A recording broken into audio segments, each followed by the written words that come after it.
We are now joined by Wilson Chowdhry, the chairman of the British Pakistani Christian Association. Thanks for joining us today, Wilson.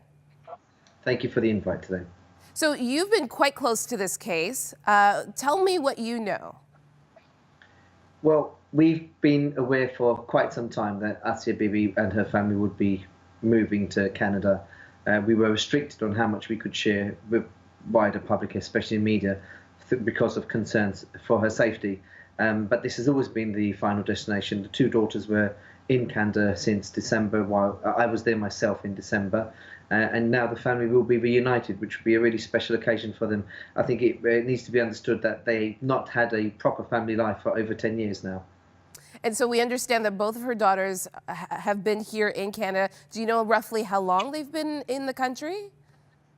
Yes, the two daughters and their guardian, Joseph, and his family arrived in mid-December, mid to late December.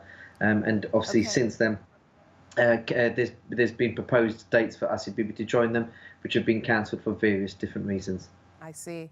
And so what do you know about Asia? How is she feeling? What are her spirits like?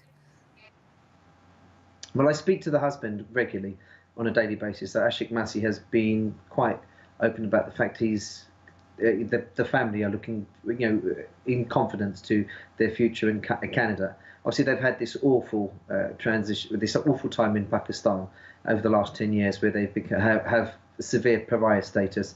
In fact, if anything, they are the most hated couple in Pakistan. At least 95% of the country would want Asia Bibi dead if she walked out of the door of the building that she was being maintained in.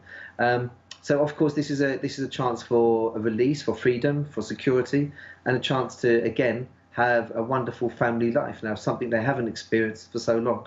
It should be remembered that Asia Bibi's children were very young when Asia Bibi went into incarceration. So, this will be the real first chance they've had in a long time for her to act as a mother figure and really provide the nurturing that these two young girls have been, absent of. Now, I know that there are many countries that offered to be a place of asylum for Asia.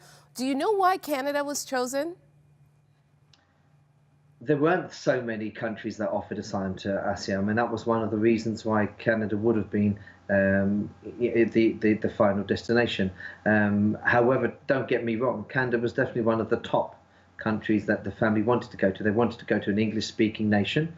America would have been first choice, Britain second, and Canada third, for no other reason but they're the most established economies, and also, of course, that they have the largest Pakistani Christian diasporas. The diaspora in America is probably the second largest, the diaspora in Britain being the largest diaspora of Pakistani Christians, and Canada holding the third. So, there are a whole number of reasons for them to go to Canada. But one way or the other, I personally believe it's the best country for the family to go to. We know it has a safe environment. It has a very cosmopolitan society where you have less of the extremist nature than you do in some other Western nations. But also, it's a country that was the first, one of the very first to actually offer asylum. And I think that places Canada in a position of great desire, if that makes sense. I mean, I have to say that, as a Pakistani Christian, and I speak probably on behalf of many Pakistani Christians, we're very pleased that Canada did come forward and offer that asylum so quickly.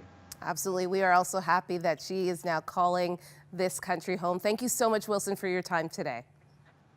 Thank you very much for yours.